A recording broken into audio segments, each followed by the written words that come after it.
Right, I am delighted to be talking again to Maxwell Colonna-Dashwood. Very briefly, I'll go through his bio. Although it's quite hard to go through his bio quite quickly because there's quite a lot on it. Maxwell first set up a little coffee shop in Bath in 2009 called Colonna and Smalls. Then he sort of kind of went deeper and deeper and deeper into the whole coffee industry. UK Barista Champion in 2012, 14, 15, made the world finals in each of those years. Then he went, and I say deep, I mean, he couldn't have gone any deeper than this book that he wrote on Water for Coffee, which is now so rare and intense. I think it goes for hundreds of quid, doesn't it, every so often when people find them on Amazon.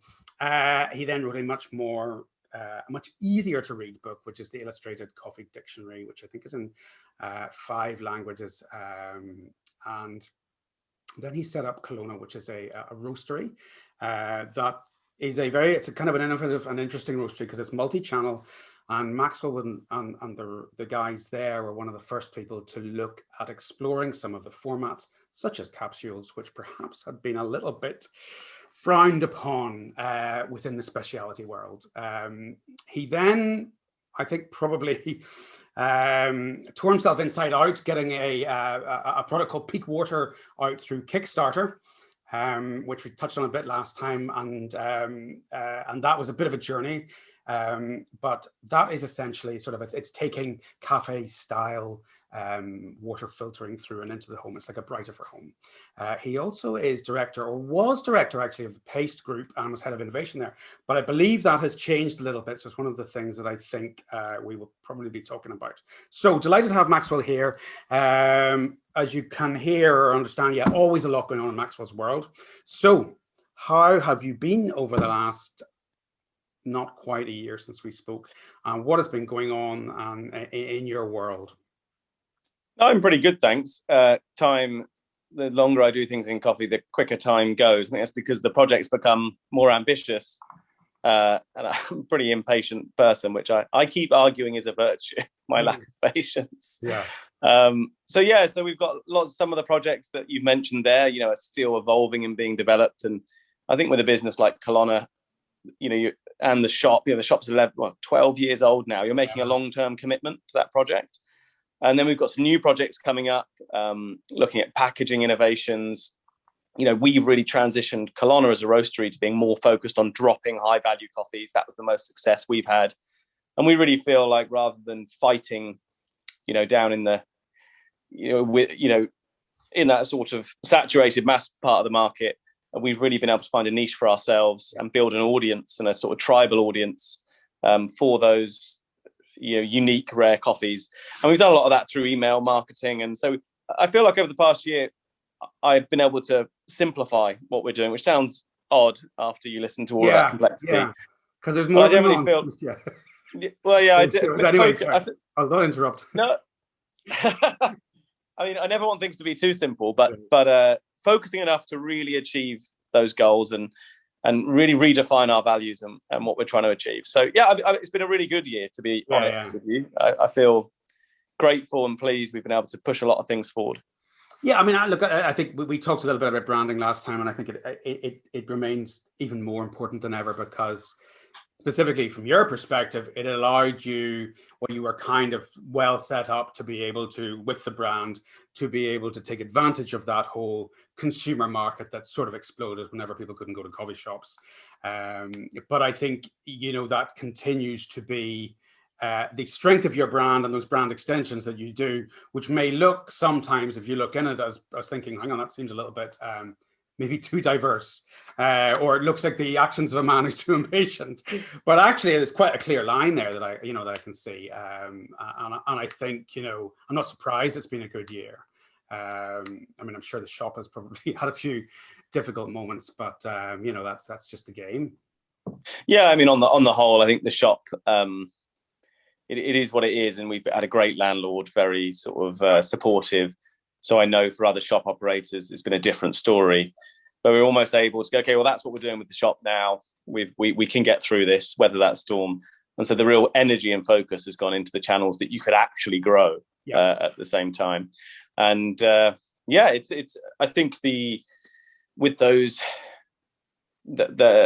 rare coffees, I think what you said about everything fitting together is, in fact, I think that's what we've done. We were trying maybe to go, okay, well, let's go after a customer who's not into coffee and convert them. And that's not what our brand is. Our brand is you've been converted, you're curious, and you follow it down the rabbit hole. And that's where you find our brand. So I think we've become more comfortable in where we sit, basically.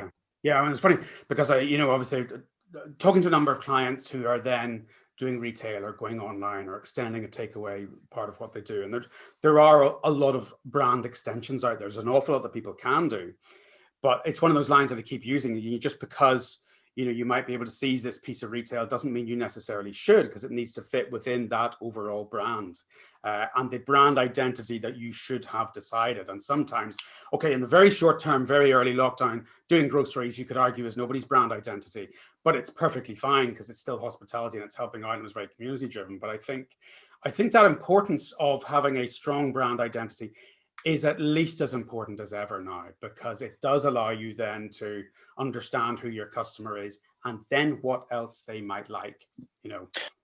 I think there's a differentiator point that's so important as well. I mean, I was having a lively conversation with a head of coffee at another coffee roastery, and they were talking about how that.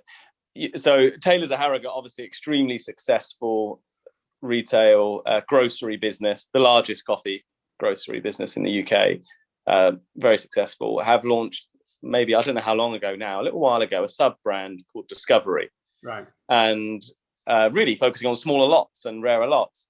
And this person said to me, well, if Taylor's can buy a triple staggered Gesher, then we're all doomed. And I sort of made the point, well, everyone can buy any coffee they like, really. And actually, that's where we get a mistake with coffee, thinking that we have some kind of product IP. Really, yeah. What we have is brand IP.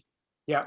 So what I can say is, well, the real skill or the challenge or what success looks like isn't being able to buy a rare Gesher. It's being able to sell it. It's being able to resonate with an audience that trust you to be that you are who they should come to buy that great coffee. So, and that's where we realized we had a strength, is going out and trying to get someone to buy our coffee at the same price point as 10 other roasters. There's another problem there, is that customer's less educated, which means they find it harder to distinguish between brands. So they're like, oh, I don't know. What's the difference between you and that roastery? Yeah. And as you go up in the price point, the benefit is the customer, and again, just to be clear, I believe everybody can be an educated customer. Yeah. It's not that they can't. It's about time and energy put into it. It's whether you're a hobbyist, really. So the kind of customers who want to spend that money on those high scoring lots are really into it, like being into wine or beer or anything. And it means they know a lot, and it means they know what to look for. So they believe in authenticity. They are swayed by authenticity more than any other segment in the market. Mm-hmm. So that's been nice for me, because there's no smoke or mirrors there. That's just, if we buy really good coffee and deliver on it, that customer base, well, that's what they want. Yeah. Yes. So you have actively, I don't know about words in your mouth, but have you actively then been able to, do you feel during the last year you've been able to, as it were, keep pushing it up a notch in terms of some of those higher end coffees? 100%. I mean, it was last year, I'd committed to buying this Yemeni coffee that was very expensive. Yeah. Yeah. I'm pretty sure. That laugh makes me think there was a bit of nervousness there. Well, I think it's, if the coffee's great, I believe, it's my job to find a home for it, right? Or to find that audience. £200 a kilo green, though, is a lot of money. So, so I'm sitting there and I'm going, well, I've bought this coffee, and we won't get into a whole conversation about, should it actually cost that much? I mean, that is what great coffee from Yemen costs right now, for lots of reasons. So I'm now figuring out how to sell it. We've created these ranges with fixed prices, so it couldn't go in there. We'd lose money. And so we came up with this limited release concept where we would do artwork and do a drop. So you lead up to it. We've even toyed around with ideas that you could, you have a bit like a Glastonbury ticket. You have a calendar invite, and it warns you, in half an hour it's going live, type thing. And it was so much more successful than I thought it would be, I think the first Yemeni coffee sold out in about 4 hours. Right. And then we made this a quarterly thing. So of course, that question with rarity is, I mean, if you build a business around rare coffee, you do have a problem, which is there isn't that much of it. So you better be charging enough to make that work, right? Yeah. But I think we're on 5 now. And the last one, which was a static cherry coffee from Panama, that sold out in 30 minutes. Right. And we also use this opportunity to grow our subscriber base. So they all get a sample each, for example. Oh. So we're having a lot of success. And then we got to the back end of the year. We played around a lot last year with ad spend. Now, I'd always been very suspicious of ad spend in coffee. Right. It didn't make sense to me. I'd asked around, I'd spoken to people who had really tried it, agencies, but also some well-known businesses that you would know that have had huge budgets and loads of expertise. And the maths just doesn't really work. We spoke about this off camera last time. Yeah. Yeah. Can I talk about it on camera? Please do. Yeah. So everybody seems to come to a similar cost of acquisition. And for those who don't know, that means how much money you have to spend to win a customer for the first time. £30. I mean, that is enormous. And so e-commerce and this sort of Google ads and Facebook ads, these numbers are very important, which is why ticket price is important. You know, basically, if it costs you £30 to sell something, well, you should probably sell electric scooters, which cost £600, right, because then there's plenty of money in there for you to spend that £30 to win the customer and make a profit. Well, a bag of coffee, an expensive bag of coffee, is £10. And so we tried it. And I think there's loads of reasons I believe that cost of acquisition is so high. Yeah. What I said earlier is that I think whether you're an expert or not in coffee, generally people now know that coffee is something which is complex and there's expertise in. And what most people therefore do is they look to a source of authority or expertise or somewhere they trust to tell them what to drink. Yep. That's why ad spend doesn't work. If I'm interested in coffee, especially at our end, at the high end, that person who's into coffee isn't going to buy something because an ad's in front of them. They're going to do their research. They're going to listen. They're going to see what other people are recommending, and they're going to take third-party verification, et cetera, et cetera. Yes. Anyway, we went all out, and when we were at the height, we spent 10 grand on ads in 1 month. And that's the other problem. People spend a small amount of money, 30 quid a month, and they go, oh, look, I got a 1 in 20 return. It doesn't count at small numbers because Facebook and Google will basically take credit for the sales you had anyway. Correct. So you can only really test it when you spend money, and it completely failed. And in a way, I would have done it again. You know, it's important to be able to test something to know, right, we're not going to focus there. Yes. And for us, all of the success is email marketing, which kind of feels traditional now. It's so funny you say that. I'll come back on that. And so let's double down on that. And we had an advisor who specializes in email marketing, and we'd made all these assumptions as a business. The team would often be like, oh, we can't email people twice this week. And he'd come in and say, well, why not? Mm-hmm. He'd say, actually, for your brand and what you do and who your customers are, I would say you should be asking if you're emailing people not enough. Mm-hmm. Mm-hmm. And they want to hear from you. You want to engage, you know. Anyway, and so we got to the back end of the year and we'd learned quite a lot last year. We said, okay, well, ad spend doesn't work. Premium's definitely better for us. The drops are good. And so then in December last year, I decided to stress test that. I said, okay, well, how high can I go before we basically don't sell anything? Yeah. So what's the ceiling? And what I'm doing here, just to be clear, is I'm not adding inflated prices onto coffee. Yeah. I'm literally saying, well, these coffees are valuable. They're worth this. I want to sell them. Can we? So we did a special edition nitro flushed box of 3 of the world's rarest coffees in December at £95, which obviously for a coffee product is a very high ticket price. And yes, it was a lower conversion, but still above market average. And we sold out of them. And I think that gave us that range. Yes. And our mindset has changed to the range we're playing in with coffee and pricing. Yes, very interesting. There's a load there. Well, that final piece is, I did a whole chunk. I went down the rabbit hole of the psychology of pricing years ago, as I'm sure you've done. But you know that the 95, even if they don't buy, suddenly makes the 30 cheaper. Just psychologically, yes. We all fall for that to an extent. So it's valid even if there isn't actually money or people don't pay for it. I mean, to a point. I think the drop thing, I think, is very clever because I did a lot of work with a client with in the craft beer world with bottle shops. And as you probably know, that's what they do there. So that, lots of those, those, of course, yeah. breweries, they drop. And I didn't understand the concept of how this would work until I stood there outside one of his shops one of the mornings, and there's a queue of these beer guys waiting to get in this tiny amount of Belgian beer that's at a price that I'm thinking that's quite a punchy price for a bottle of beer. But it's gone like that, and it's all done through social media and hype. And of course, it's good beer, but you can only do a certain amount of it. But it then allows, you've bought that really special thing, and it then allows you then to decide to spend whatever that brewery or that roastery then afterwards. So I'm always fascinated by taking stuff from other industries, because so often people don't do that, and it doesn't surprise me for a second that worked for you. Yeah, the drop. It's sort of surprising how rare drops are in coffee. People will put a rare or limited coffee up, and it's around for months. So it's that it's odd that we have rarity in coffee, but we often don't communicate or merchandise in a way that reflects that. Yeah.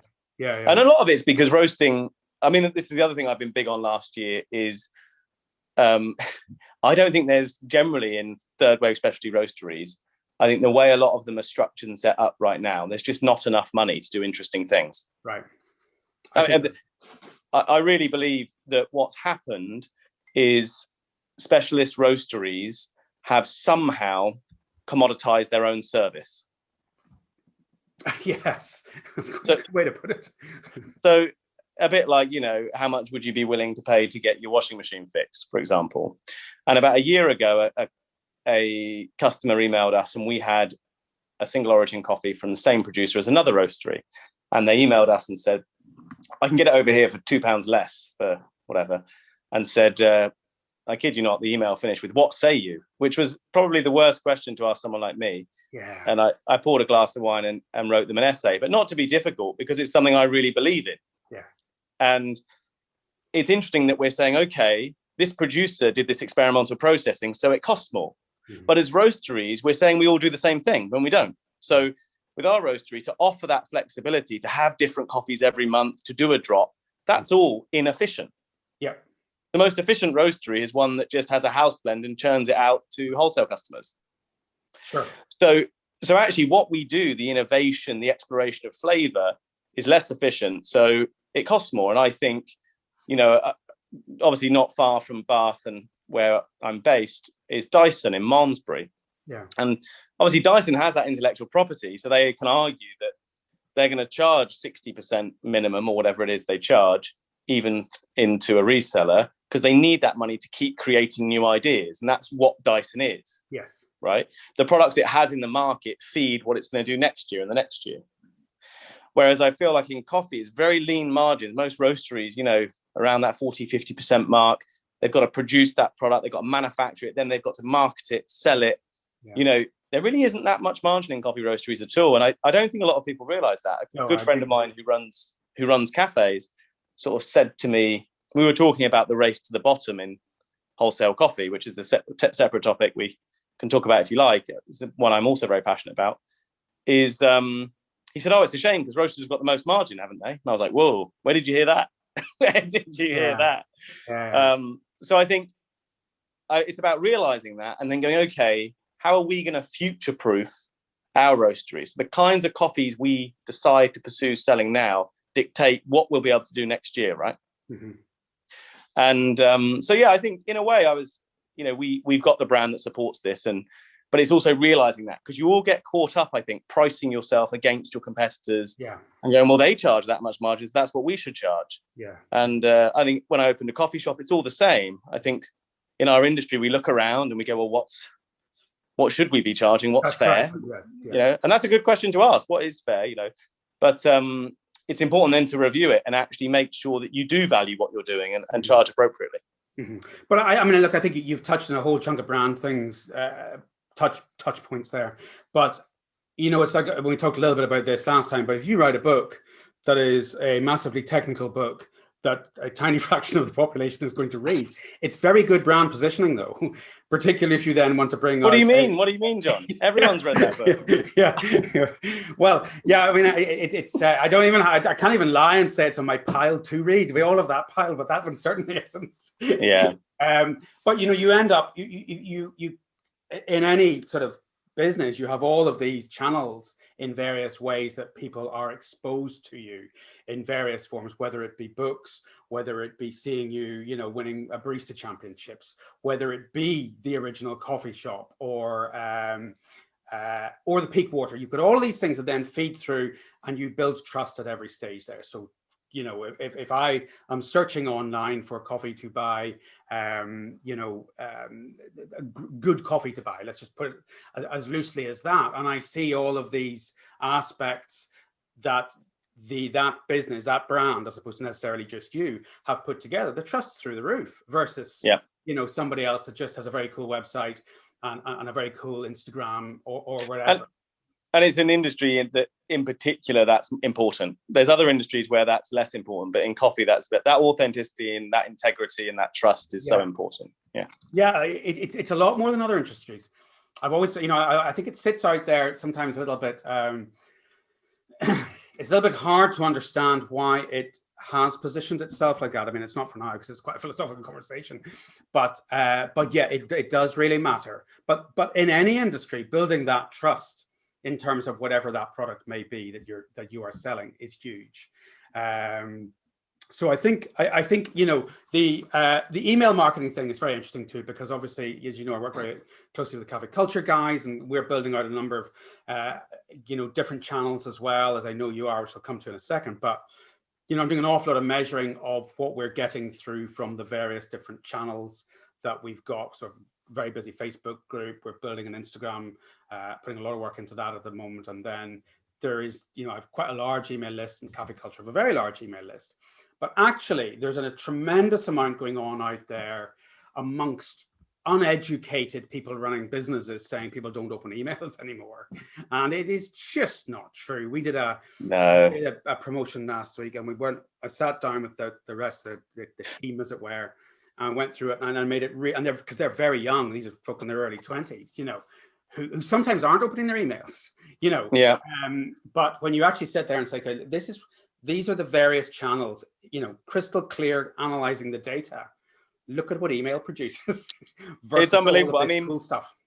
Yeah, I think what's interesting is there's a reason people are drawn to the pay-per-click advertising. And to mention Seth Godin again, obviously, in many ways, he was the creator of what is called directional advertising, which is effectively now what we talk about as pay-per-click or Google ads or Facebook ads, which is where you can measure this ROI, like it's 100% measurable.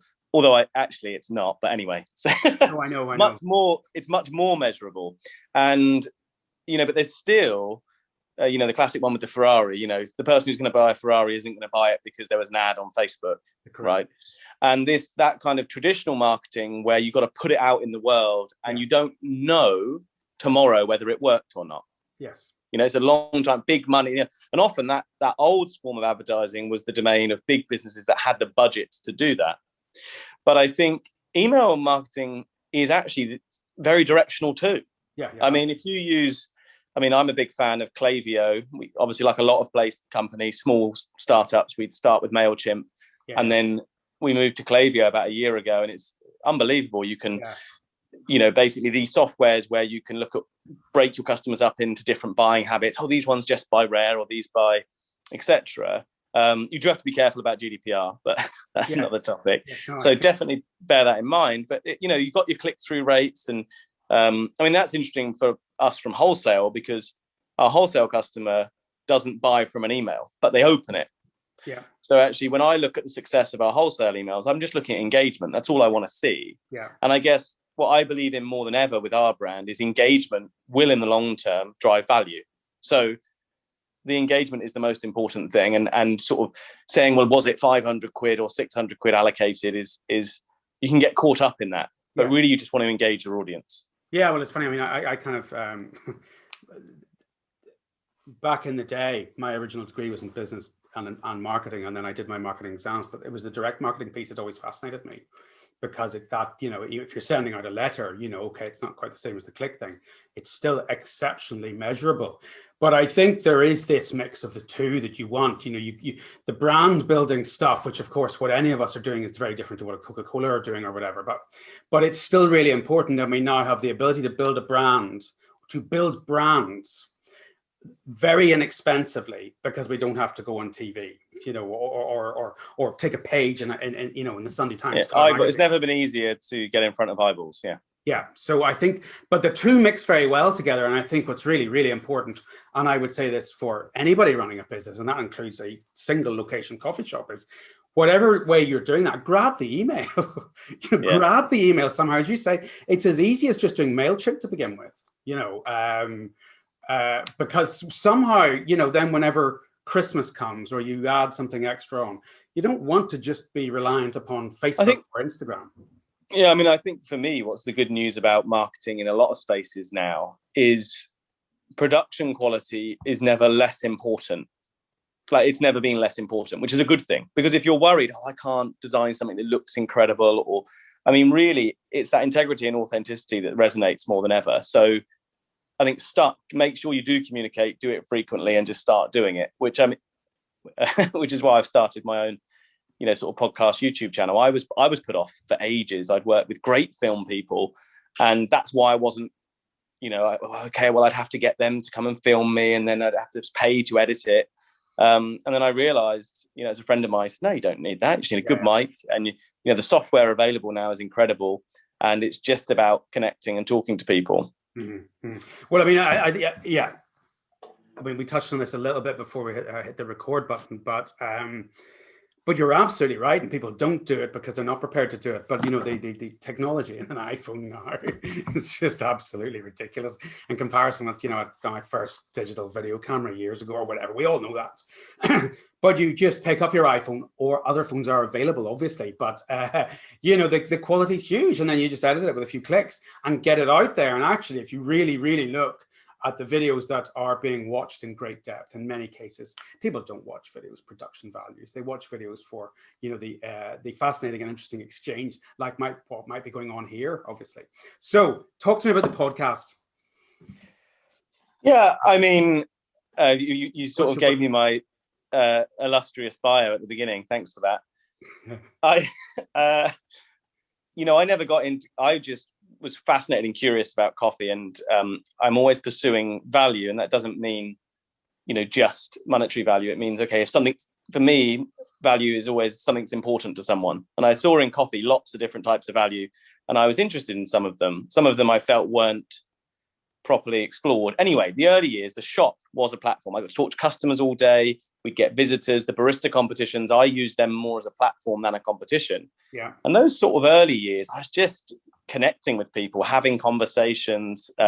We used, Twitter was actually quite a good place for that, although I didn't, I say conversation. Twitter's also seems to take a conversation, turn it into an argument. But anyway, and the last couple of years, I've been, I became fascinated by the businesses and as creative projects. And I was like, okay, how can I work on in the business to get it to, bring this project to life? And I'm very proud of the businesses that I've been a part of and helped to build. But I sat back and was like, hang on a minute, I think I've got more things I want to talk to the coffee community about than ever before. And it's not appropriate for me to do that through my businesses. Sure. I need a separate platform, an independent platform. And I think there's a lot of great conversations to be had.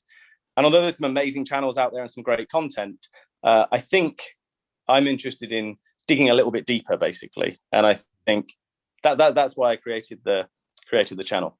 So what sorts of, it's predominantly you talking, is that right? Or are you going to be doing interview format, or what are you, what's your format?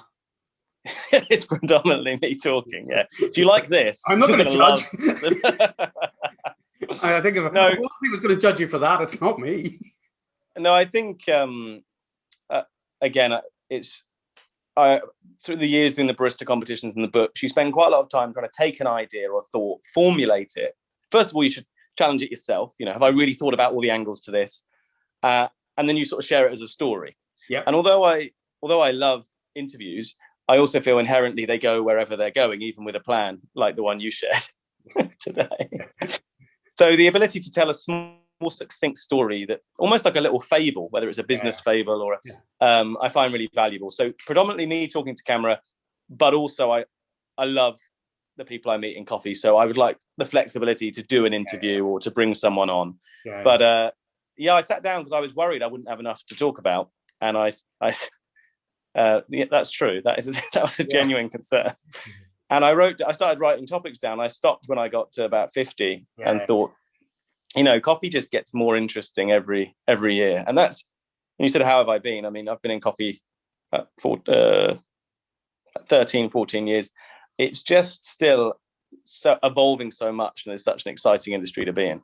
Yeah, no, I think there's no doubt about it. And it's certainly evolved in the last year as well. I mean, one of the lines that I keep using, that I got from somebody else early lockdown, is that sort of at this stage, and when we come out, everybody's going to be scrapping over every penny, because in hospitality, the lines have all blurred. We're now comfortable to have takeaway from non-takeaway places. We take them from a restaurant, cafes. Everybody's stealing the coffee market. Pret are using coffee to try and prop up their very wobbly business. Although I noticed the other day, without necessarily laughing at Pret, even though it quite clearly was there, they've now brought out an evening dining menu, and I looked at the menu and it is preposterous. But everybody, it's an example of everybody trying to steal from each other, and people see how that settles out in the hospitality world. What have you seen over the last year that you thought was particularly clever? I mean, in the hospitality, and the supply perspective, and that people have done that you thought that was a clever thing to do, or that's an interesting. I'm going to use the word pivot, which I hate, but that because there's been a lot going on, and then a lot of people, of course, rabbit in the headlights too. Yes, I think you've mentioned diversity, and I think what you were explaining there with a lot of companies is basically everyone's changing lanes and going, I think I'll try that lane, and that I think I was very wary of the diversity piece, because it's so hard to start a business. Yes. That if you diversify so much within your own business that you're just starting new businesses within your own business, you're actually just making everything harder for yourself. Yeah. So I think you should always only diversify with something that plays to your core capabilities or your core skills. So rethinking, actually, we do this amazing thing, and there's an audience over here we haven't tapped into, is everyone should definitely be doing. I think there's been a real mixture of innovations. In a way, what you just explained there, potentially, part of last year, it sounds like every idea was like, everyone have an idea, let's try everything. And that's, you see a little bit of that desperation, but you see some, again, I think I'm impressed by the people who have used it to double down on their values. Yeah. And that's easier said than done. I mean, Absolutely. if your business is in a very desperate position, you really are fighting for the life of your business, and you might want to try everything. But people being innovative and going, okay, well, this is the way we've done something for 10 years or 20 years or longer, and rethinking it, that's really impressed me.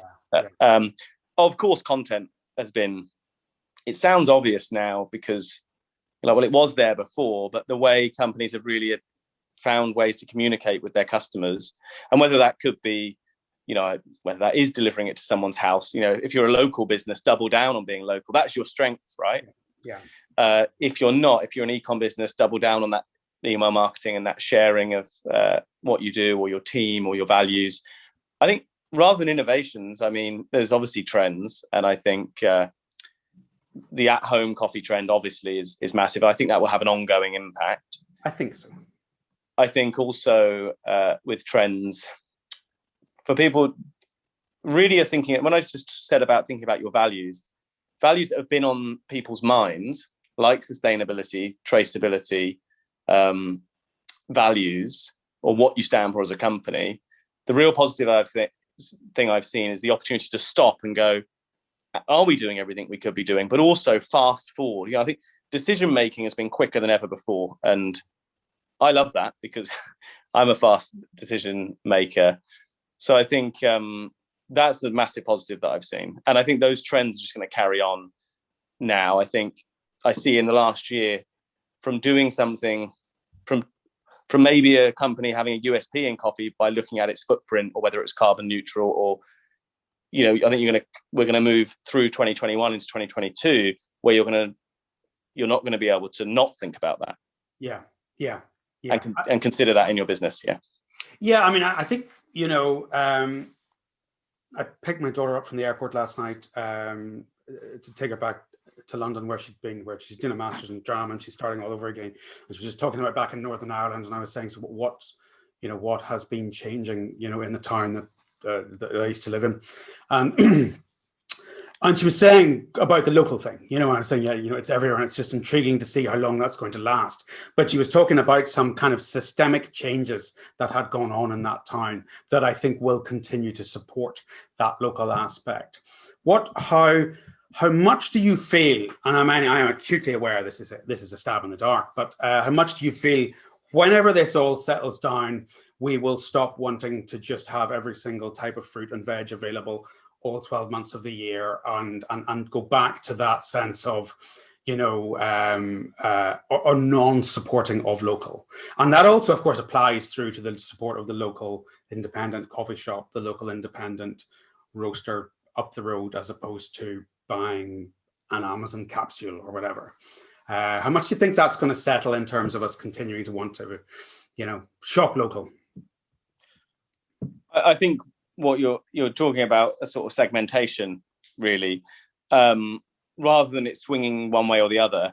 I think the market. I was talking about this actually to do with something else. My first podcast that I released was about cinnamon coffee, right? And I don't know if you've had some of these cinnamon coffees, but and by cinnamon coffee, for people listening, I'm not talking about a cinnamon syrup added. I'm talking about a coffee winning a coffee competition that has notes of cinnamon, and it then being discovered that it had some cinnamon added. So anyway, you've got the potential sort of deceit of that, which obviously no one's happy with. But then you move beyond that and you go, well, okay, now the cinnamon's added. Do you think that's a good or bad thing? Do you think that's not natural anymore? And you see people sitting on either side of this, purists who are very much like, no, it should just be X, Y, Z, and others saying, well, of course, explore it all. Why not? It's interesting. And somebody was saying, but where do you draw the line? And I sort of said, well, I think what happens with communities and the coffee community or an industry or the businesses is everyone has a slightly different opinion. And what happens over time is you have sort of some kind of, cohesive consensus, right? Mm-hmm. And then I thought about it, I go, well, that's not always true. You often end up with two consensuses. So you end up with two parts of the industry, or three or four. And I think that's what I would see with those trends you were mentioning before, is they'll both get stronger. That there'll be a stronger movement for local, etc., but there'll also continue to be a growth in global. So really, you need to know which one you sit in, right? I think. Sure. I mean, I think there's always, we haven't hit the issue yet because we're still in this bubble. And I didn't want to make this, too vastly a COVID conversation, but we're in this bubble where nearly everybody has some form of support, whether that is people in jobs or whether that's people running businesses. And I'm acutely aware that some people don't. But in general, there's a bubble that is meaning that we have not the kind of recession that we are in and are really going to go into hasn't hit. It's not obvious yet. So whenever people, depending on how many jobs do end up being lost, value is going to be important. Now, if value is really important and you're trying to put food on the table, then you have to put food on the table, regardless of how much you really want to, be local and spend that extra 50p on whatever item it is. So I think you're right. And I think that piece is going to kick in. But I do think, yes, that it will kind of polarize. And I think there will be, or not polarize, but I think there will be fundamentally, yes, a permanent shift in some aspects of how I behave. Yeah, I guess what you're saying, rather than if you rephrase the question of, do you think everything will go back to local or go back to I think really a different question might be, do you think it will continue to grow that interest in those values? And yes, I would agree, echo what you just said. I think it would grow unless the recession's really bad. And it's the same as coffee farmers. People talk about, what about the impact on the farm? And, being interested in the environment is actually a privilege of the wealthy nations. you're in a nation where absolutely. you can't feed your family. Come on, like you're not going, well, actually, let's grow less on the land because that's better for the land. So you need to, having an affluent society where everybody's within reason above the, has a comfortable standard of life is key for those values. And if you have a huge recession or an economy that goes into a really challenging position, unfortunately, a lot of those values just get chucked out the window. Yeah. Yes. Yeah. And there is an extraordinary arrogance amongst developed nations of saying, yeah, we've destroyed everything. Now you are not allowed to. Yeah, precisely. And I think that is, that problem is not going to go anywhere for a while. Depending, if you're in a nation that's been hit very hard by this, on top of everything else. It's very easy to have a smug conversation about sustainability without, when you can't. Yeah, I mean, the most worrying bit for coffee, I think, is, the disposable, the additional income and the people sat at home investing in at-home coffee. Well, you lose that, but also the cafe industry doesn't come back either. And then, a lot of roasteries have been quite lucky and they feel they could swap one for the other. So they swap their wholesale business for an e-com business. The challenge, when the furlough and support stops, is do you end up with both shrinking? And then you've got a new wave of challenges. I think it's definitely a mistake to think that all the challenges have been overcome. Yeah, well, there's no doubt about that. I mean, look, without necessarily taking this to obviously full circle, it does come an awfully long way back to, if you keep up the engagement, you have the strong brand, and you're much more likely then to be able to not have that shrinkage going on. Well, you need it. I 100% agree. I think it's the truth is, what would you rather do? Would you rather shrink but still have something that's redefined and sustainable?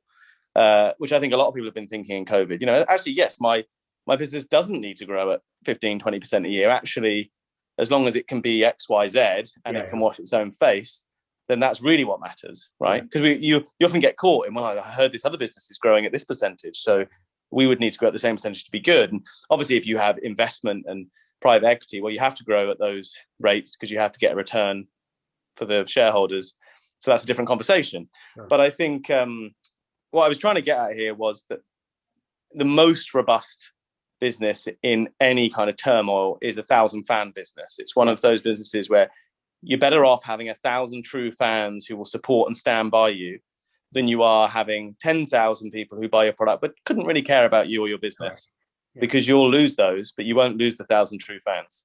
That's correct. I mean, that it was a truism when it was written, and it's a truism now, and it always will be. And I think those businesses, in whatever form, whether it's little independent coffee shop on the corner of the street, or a little independent roastery, just really focusing on that. If you can get the 1,000 true fans or the equivalent of that, and really engage and really care and all of those things, and actually, of course, touching a little tiny bit on what you're saying, if you put on a delivery service and you actually get in the car and go and deliver it yourself and talk to that person, that's how you're incrementally building up those 1,000 true fans. There's no doubt about that. Because I think the community thing is really important, is only going to get more important.